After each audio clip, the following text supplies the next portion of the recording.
କିରେ ଝୋଟ ଆଜି ଏ ତୋର କି ରୂପ କିରେ? ଆରେ ସତରେ କ'ଣ ତ ଆଖି ଖରାପ ହେଇଛି କି? ଡାକ୍ତର ଦେଖାରେ। ଗୋଡ଼ କୋଉଠି ମୋଡ଼ିଲୁ? ନାଇଁ ରେ ଭାଇ, ମୋର କିଛି ହେଇନି ରେ। ତାହେଲେ ତୁ ଏମିତି ବେଶରେ ମ୍ୟାଡ଼ାମଙ୍କ ଉପରେ ଲାଉ ହେଇକି ଥାନାକୁ ଆସିବା କାରଣଟା ମୁଁ ବୁଝିପାରୁନି ରେ। କହୁଛି ଶୁଣୁ। କାଲି ଉପରଓଳି ମୁଁ ସାହୁ ଭେରାଇଟି ଷ୍ଟୋର ବେଞ୍ଚରେ ବସି ଚା ପିଉଥିଲି। ସେତିକିବେଳେ ଡହରା, ମଙ୍ଗୁନା ଆଉ ସତ୍ୟାନା ଆମକୁ ଥାନାରେ ପୁରେଇବା ଯୋଜନା କରୁଥିଲେ ରେ। ଗତକାଲି ଛେଳି କଥା କହୁଛି କହିକି ଆମେ ଥାନାରୁ ମୁକୁଳିଲେ ତ ଆମ ଜାଲରେ ସେମାନେ ଆମକୁ ଫସାଇବାକୁ ଚେଷ୍ଟା କରୁଥିଲେ ରେ। ମଙ୍ଗୁନା ସତ୍ୟାନାର ଛେଳିକି ଚୋରେଇକି ନିଜ ଖୁଣ୍ଟିରେ ବାନ୍ଧିଥିଲା, ଆଉ ତାକୁ ନେଇ ଆମେ ଥାନାରେ ଦେଇଦେଲେ ତ। ସେଇ ରାଗରେ ମଙ୍ଗୁନା ସତ୍ୟାନା ସାଙ୍ଗରେ ମିଶି ଏମିତି କରିଛି ରେ। ହେଲେ ତୋ ଆଖିରେ ଚଷମା କଥାଟା ମୋର କାହିଁ ହଜମ ହଉନି ତ। ଆରେ ଚାଲେ, ମୁଁ ବାଟରେ ସବୁ କଥା କହିବି। ଏ ଥାନା ପାଖରେ ଆଉ ଠିଆ ହେଲେ ବହୁତ ଡେଞ୍ଜର। ହଉ ଚାଲେ। ମୁଁ ଜାଣିଛି ତୋ ଦେଇ କିଛି ହବନି, ସେଇଥିପାଇଁ କାଲି ବଜାରକୁ ଯାଇ ଚଷମାଟା କିଣିଲି। ଆଉ ତା ପଛରେ ଛୋଟ ରେକର୍ଡରଟେ ଫିଟ୍ କରି ଛେଳି କଥା କହିଲା ଭଳି କଥା କହି ରେକର୍ଡ କଲି। ଯେମିତି ହାତ ବାଜିବାର ଅଳ୍ପ ସମୟ ପରେ ସିଏ କହିବା ଆରମ୍ଭ କରିଦେବ, ଥାନାରେ ମୁଁ ଯେତେବେଳେ ଚଷମା ଖୋଲିଲି ତୁ ଦେଖିନୁ କି? ହଁ ଦେଖିଛି ନା। ଆରେ ହଉ ମତେ ଏଥର ଓହ୍ଲେଇ ଦେ, ତୋ ପିଠି କାଟିବନି। ଚଷମାରେ ଯେତେବେଳେ ହାତ ବଜେଇଲି ସେତେବେଳେ ରେକର୍ଡର ସୁଇଚଟା ଚିପିଦେଲି। କିଛି ସମୟ ପରେ ସିଏ ଯାହା କହିଲା ତୁ ତ ନିଜେ ଶୁଣିଲୁ ଆଉ। ଆରେ ଗତ ଥର ତ ତୁ ନିଶ୍ୱାସ ରୁନ୍ଧିକି କହୁଥିଲୁ ନା, ଏଥରକ ରେକର୍ଡର ଆବଶ୍ୟକତା ପଡ଼ିଲା କାହିଁକିରେ? ଆରେ ଭାଇଟା ମୋର ବୋକାଟା, ସବୁବେଳେ ଏକା ଉପାୟରେ କାମ କଲେ ଧରା ପଡ଼ିବାର ଚାନ୍ସ ଅଛି ନା ନାଇଁ। ଓହୋ, ତୋର କି ବୁଦ୍ଧିରେ ଝୋଟ। ହେଲେ ଆଉ ଗୋଟେ କଥା ମୁଁ ବୁଝିପାରୁନି। କୋଉ କଥା ବୁଝିପାରୁନୁ ବା? ପଚାରୁନୁ, ମୁଁ ପ୍ରାଞ୍ଜଳ ଭାବରେ ବୁଝେଇଦେବି। ଆରେ ହେ, ଜଳ ତ ମୁଁ ଜାଣିଥିଲି, ପ୍ରାଞ୍ଜଳ କ'ଣ କିରେ? ଆରେ ଭାଇ, ପ୍ରାଞ୍ଜଳ ସେ ଜଳ ନୁହଁରେ। ପ୍ରାଞ୍ଜଳ ମାନେ ଭଲ ଭାବରେ ବୁଝେଇଦେବି। ଓହୋ, ଏମିତି କଥା। ଆରେ ତୁ ସେ ପୁଲିସ ମ୍ୟାଡ଼ାମ ଉପରେ ଲାଉ ହେଇକି କାହିଁକି ଆସିଲୁ ରେ? ତାର ତ ମଜା ନିଆରା ନା। ଶଳା ବିନା ସାକ୍ଷୀ ପ୍ରମାଣରେ ଯିଏ ଯାହା କହିବ ନିର୍ଦ୍ଦୋଷୀକି ଥାନାକୁ ଡାକି ଦଉଛନ୍ତି। ବୋକା ଗୁଡ଼ାକ କିଏ ଅନ୍ଧ କିଏ ଭଲ ଜାଣିପାରୁନାହାନ୍ତି ରେ। ବେଶୀ କଥା କହୁଛନ୍ତି। ତାପରେ ଥାନା ବାବୁ ତତେ ଥାନାକୁ ଡାକିଲେ ମତେ ନୁହେଁ, ତେଣୁ ଥାନାକୁ ଯିବା ପାଇଁ ମତେ ଅନ୍ଧ ରୋଲ କରିବା ପାଇଁ ପଡ଼ିଲା। ପୁଲିସ ମ୍ୟାଡ଼ାମଙ୍କ ସାହାରା ନେବାକୁ ମଧ୍ୟ ପଡ଼ିଲା। ଆରେ ହେ, ସେମାନେ କ'ଣ ସତରେ ବୋକା ଗୁଡ଼ାକ କିରେ? ଆଉ କ'ଣ ଦେଖୁନୁ, ଛେଳି କୋଉଠି କଥା କହିଲାଣି ଯେ କହିବ। ଛେଳି ଉପରେ ଭରସା କରି ନ୍ୟାୟ କରୁଛନ୍ତି। ଆରେ ହେ, ହଁ ତ ସତେ। ସେ ଯାହା ହଉ, ଆଜି ତ ମୋ ଇଜ୍ଜତ ବଞ୍ଚେଇ ଦେଲୁ। ତଳ ଦିନେ ମୁଁ ତୋ ବ୍ୟାଗ୍ ଚୋରି କରିଦେଲି, ହେଲେ ତୁ ଆଜି ମୋ ଇଜ୍ଜତ ରଖିଦେଲୁ। ତୋ ଋଣ ମୁଁ 100 ଜନ୍ମରେ ଶୁଝି ପାରିବିନି ରେ ଭାଇ। 100 ଜନ୍ମ କ'ଣ, ତୁ ଚାହିଁଲେ ପ୍ରାୟ ଏଇ ଜନ୍ମରେ ସୁଝେଇ ପାରିବୁ। କେମିତି କିରେ କହୁନୁ? ବ୍ୟସ୍ତ ହନା ମା, ସମୟ ଆସିଲେ କହିବି।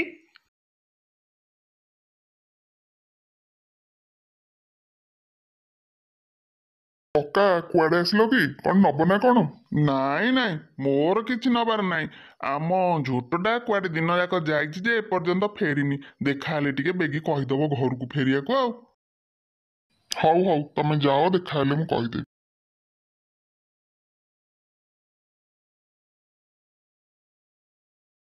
ଆରେ ଝୋଟ, କୁରୁକୁରି ଖାଇବୁ କିରେ? ହେଁ, ମୁଁ କ'ଣ ପିଲା ଲୋକ ହେଇଛି ଯେ କୁରୁକୁରି ଖାଇବି? ଯାହା ହେଲେ ବି ତୁ ମୋ ଆଗରେ ପିଲା ନା। ତାପରେ ଯେତେ ଦିନ ଯାଇ ତୁ ବାହା ହେଇନୁ ସେତେ ଦିନ ପର୍ଯ୍ୟନ୍ତ ଏମିତି ପିଲା ହେଇକି ଥିବୁ ବା। ହଉ ତାହେଲେ ଖାଇବା ଆଉ। ଟୁରା ନା, ଝୋଟକୁ ଗୋଟେ କୁରୁକୁରି ମାଲଟେ ଦେଲୁ। ଆରେ ସିଏ ତ କୁରକୁରି ଖାଇବ, ତୁ କ'ଣ ନବୁ ରେ? ନାଇଁ ରେ ଭାଇ, ମୋର କିଛି ଦରକାର ନାହିଁ। ଆରେ କଙ୍ଗାରୁ, ମୁଁ ତତେ ଏବେ ମନେ ପକଉଥିଲି ରେ, ଆଉ ତୁ ଆସିଗଲୁ। ହେ, ମୋ ପାଖରେ ତୋର କି କାମ ବା? ହଁ, ଗୋଟେ ଜରୁରୀ କାମ ଥିଲା ନା। କାମଟା ହେଲା, ମୁଁ ମାସକ ପାଇଁ ତୀର୍ଥକୁ ଯାଉଛି, ଆଉ ତୁ ସେଇ ମାସକ ମୋ ଦୋକାନ ସମ୍ଭାଳିବୁ। ଆରେ ନାଇଁ ଭାଇ, ପଇସା ସମ୍ପର୍କ ନଷ୍ଟ କରି ତୋ ଦୋକାନରେ କେତେ ଜିନିଷ ରଖିଛୁ। ତୁ ମାସେ ବାହାରକୁ ଗଲେ ମୁଁ କେତେ ବିକିବି, କ'ଣ କରିବି? ମତେ ସେ ଅଡ଼ୁଆରେ ପକାନାରେ ଭାଇ। ତୋ ଉପରେ ମୋର ସମ୍ପୂର୍ଣ୍ଣ ଭରସା ଅଛି। ତୁ କେବେ ହେଲେ ଗଦାରି କାମ କରିବୁନୁ, ସେ ବିଶ୍ୱାସ ବି ମୋର ଅଛି। ଗାଁରେ ଏତେ ପିଲା ଥିଲେ, ହେଲେ ମୁଁ ତତେ କାହିଁକି କହିଲି, ତୁ କ'ଣ ଜାଣିପାରୁନୁ? ଭାଇ, ଠୁରା ନା ଏତେ କରି କହିଲାଣି, ମନା କରୁଛୁ କାହିଁକି?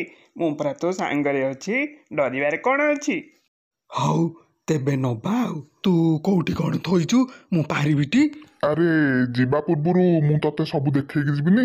କାଲି ସକାଳେ ତମେ ଦି ଜଣ ଟିକେ ମୋ ଦୋକାନ ପାଖକୁ ଆସ, ମୁଁ ତମକୁ ସବୁ ବୁଝେଇଦେବି। ଆଉ ପରଦିନ ଆମେ ତୀର୍ଥ ପାଇଁ ବାହାରି ପଡ଼ିବୁ। ଆଚ୍ଛା ହଉ, ଆମେ ଏବେ ଆସୁଛୁ।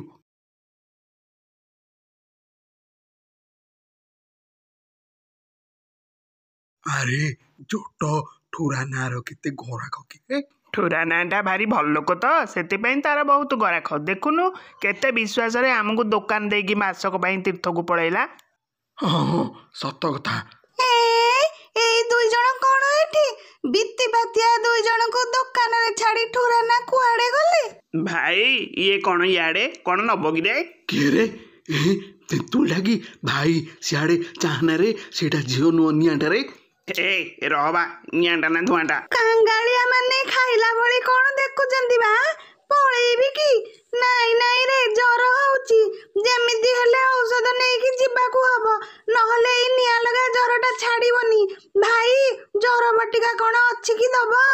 ହେ ନାଇଁ ନାଇଁ, ଏଠି ବଟିକା ଫଟିକା କିଛି ମିଳେନି, ଯା। କାଇଁ ମିଳେନି? ଠୁରା ନାଁ ତ ରଖିଥିଲେ, ଦଉନ। ଜର ହେଇଛି କି? ହଁ।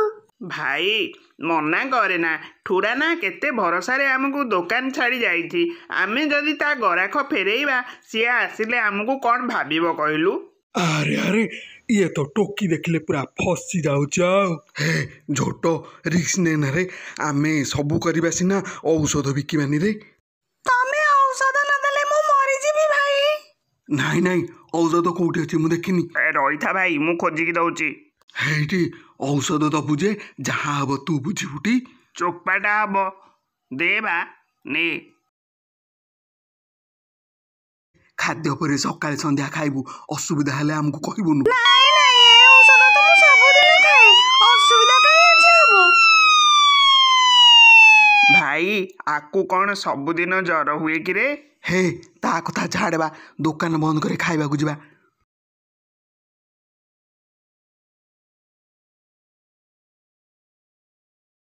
ଆରେ ଆରେ ପଣିଯିବ ଯେ, ସମ୍ଭାଳିକି ଦେହ ଭଲ ନାହିଁ କି?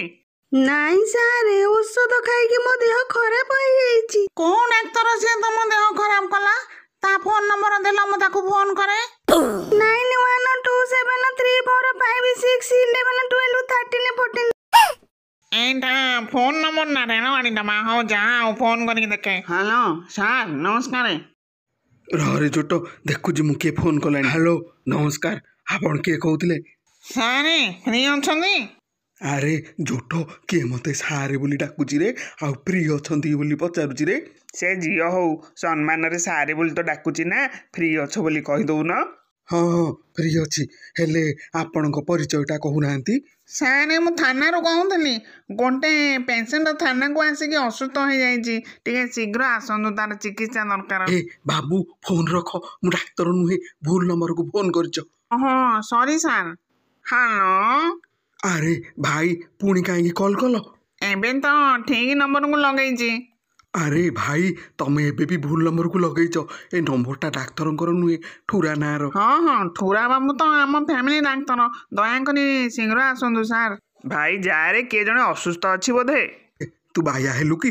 ମୁଁ କି ରୋଗୀ ଚିକିତ୍ସା କରିବି ରେ? ପୁଣି ଥାନାରେ ତୁ ମତେ ଭସେଇ ଦବୁ କି ରେ? ନାଇଁ ମ, ତମର କି ଦୋଷ ଯେ ତମେ ଭାସିବ?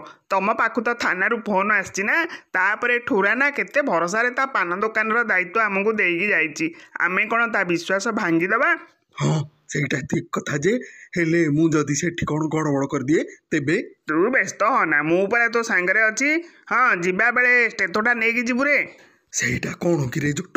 ସେଇଟା ଡାକ୍ତରମାନଙ୍କର ଅଳଙ୍କାରରେ ଭାଇ, ସେଥିରେ ହୃତ୍ପିଣ୍ଡର ଧକ୍ ଧକ୍ ଶବ୍ଦ ମପାଯାଏ। ହଉ ହଉ, ତୁ ଏବେ ପାନ ଦୋକାନ ସମ୍ଭାଳୁଥା, ମୁଁ ଆସୁଛି। ଆଚ୍ଛା ଭଉଣୀ, କହିଲ ତମର ଯଦି ଦେହ ଖରାପ, ଡାକ୍ତରଖାନାକୁ ନ ଯାଇ ଥାନାକୁ କାହିଁ ଆସିଲ? ସେଇ ଠକ ଡାକ୍ତର ମାନଙ୍କ ନାଁରେ କମ୍ପ୍ଲେନ ଦବାକୁ। ଏଇଟା ତ ତେନ୍ତୁଳିଟା, ଆକୁ ତ କାଲି ଜ୍ୱର ହେଇଥିଲା ବୋଲି ଆମଠୁ ଔଷଧ ଆଣିଥିଲା, ଆଜି ପେଟ ଫୁଲା ଆଉ ବାନ୍ତି, ଆକୁ କେତେ ରୋଗ କିରେ, ବଡ଼ ଡେଞ୍ଜର ପଏଣ୍ଟଟା। ସାରେ ଆଙ୍କର ପେଟ ଫୁଲେଇକି ବାନ୍ତି ହଉଛି, ଶୀଘ୍ର ଦେଖନ୍ତୁ ସାରେ, ଡେରି କଲେ କାଳେ କ'ଣ ହେଇଯିବ। ଦେହ କାହାର ଖରାପ ବା, ତୋର ନା ୟାଙ୍କର? ମୋର ନୁହେଁ, ୟାଙ୍କର ସାରେ। ହେଲେ ଆପଣ ତ ଠୁରା ସାରେ ନୁହନ୍ତି, ଆପଣଙ୍କ କଣ୍ଠସ୍ୱର ଚିହ୍ନା ଚିହ୍ନା ଲାଗୁଛି, ରୋଗୀ ଦେଖିପାରିବେ ତ? ହଁ ଠୁରା ବାବୁ ମାସକ ପାଇଁ ତାଙ୍କର ସବୁ ଦାୟିତ୍ୱ ଆମକୁ ଦେଇକି ତୀର୍ଥକୁ ଯାଇଛନ୍ତି। ତମେ ଫୋନ କଲ ଆଉ ମୁଁ ଆସିଲି। ତମ ଇଚ୍ଛା ପାଇଲେ ତମ ରୋଗୀକି ଦେଖିବାକୁ ଆମକୁ ଚାନ୍ସ ଦବ, ନହେଲେ ଫେରିଯିବି ଆଉ। ନାଇଁ ଦେଖିବେ ନା, ଦେଖନ୍ତୁ। ଯିବ କାଢ଼। ଇସ୍, ରକ୍ତ ନାହିଁ ଆଉ କ'ଣ ହବ? କ'ଣ ସିରିୟସ୍ ରୋଗ କି ସାରେ? ନାଇଁ ବ୍ୟସ୍ତ ହୁଅନି, ଦେଖିବା କ'ଣ ହେଉଛି। ସାରେ ପେଟ ଫୁଲେଇଛି ବି। ଆରେ ଆରେ ପେଟ ଫୁଲେଇକି ବାନ୍ତି ଲାଗିବା ତ ମା ହେବାର ଲକ୍ଷଣ। ଏ ତ ଖୁସିର ଖବର ନା। ଏ ରୋଗକୁ ନାଇଁ, ମୋ ପାଖରେ ଏ ରୋଗକୁ ଔଷଧ ନାହିଁ। ଝିଅ ପରା ବାଣୁଅ ଝିଅଟା, ମା ହବ କ'ଣ? ଓହୋ, ବାଡ଼ୁଅଟା କି? ଆଉ କ'ଣ ତମକୁ ଦିଶୁନି କି? କୁଆଡ଼ୁ ଦିଶିବ? କଳା ଚଷମାଟା ତ ଲଗେଇଛ ନା। କୋଉଟା ଏଟା କାଟୁଛି? ଏଇଟା କି? ଓହୋ କାଟୁଛି, ଧୀରେ ଚିପ। ଆରେ ହେ ହେ, ଥାନାରେ ଇଏ କ'ଣ ଚାଲିଛି କିରେ? କ'ଣ ଚିପାଚିପି କରୁଛ? ସାରେ ଝିଅକୁ କିଏ ଭୁଲ ଔଷଧ ଦେଇଛି, ସେଥିପାଇଁ ତାର ପେଟ ଫୁଲେଇକି ବାନ୍ତି ହେଉଛି ତ ମୁଁ ଡାକ୍ତରକୁ ଡାକିଥିଲି। ଇଏ କି ଡାକ୍ତର କିରେ, ଆକୁ ତୁ ଡାକିଛୁ? ଇଏ ପରା ଠୁରାର ପାନ ଦୋକାନରେ ବଟିକା ବିକୁଛି। ଚିହ୍ନି ଦେଲେ କି ସାରେ? ଆରେ ତୋ ଦେହର ବାସ୍ନାରୁ ମୁଁ ତତେ ପୁରା ଖଣ୍ଡେ ଦୂରରୁ ଚିହ୍ନି ଦିଏ। ହଁ କି? ମୋ ଦେହର ବାସ୍ନା କି ଷ୍ଟ୍ରଙ୍ଗ ସାରେ। ସେଇଥିପାଇଁ ଭୁବନେଶ୍ୱରର ବଡ଼ ସେଣ୍ଟ କମ୍ପାନୀ ମୋତେ ଖୋଜୁଛନ୍ତି ପରା। ହଁ ହଁ, ଖୋଜୁଥିବେ ତ। ହଁ ସାରେ, ବିଶ୍ୱାସ କରନ୍ତୁ। ହେ ନନ୍ସେନ୍ସ, ତୁ କେବେଠୁ ଡାକ୍ତର ହେଲୁଣି କିରେ? ସାରେ ଇଏ ମତେ କାଲି ଔଷଧ ବିକିଥିଲେ, କରି ଔଷଧ ଖାଇ ମୋର ଏଇ ଅବସ୍ଥା। ହେ ହେ, କେଡ଼େ ଅଜବ ଝିଅ କିରେ। କାଲି ମୋଠୁ ଜବରଦସ୍ତ ଔଷଧ ଆଣି ଆଜି ଥାନାରେ। ତମେ ତାହେଲେ କାଲି ଆଙ୍କୁ ଔଷଧ ବିକିଥିଲ? ଔଷଧ ବିକିଛୁ କିରେ? ପଇସା ନେଇନି ସାରେ। ଏ ପଇସା ନ ନେ, ତୋର ଏ ବାବଦରେ ଅଭିଜ୍ଞତା ନାହିଁ ନା, ତୁ ଏ କାମରେ କାହିଁ ହାତ ଦେଲୁ? ହାତ ଦେଇନି ସାରେ, ଔଷଧ ଦେଇଛି। ସିଏ ପୁଣି ଏ ଝିଅ ମୋତେ ବାଧ୍ୟ କଲା ପରେ ମୁଁ ଦେଇଛି। ମୁଁ ତ ନାହିଁ କରୁଥିଲି। ମିଛ କହୁଛନ୍ତି ସାରେ। କିରେ କଙ୍ଗାରୁ, ପୁଣି ମିଛ?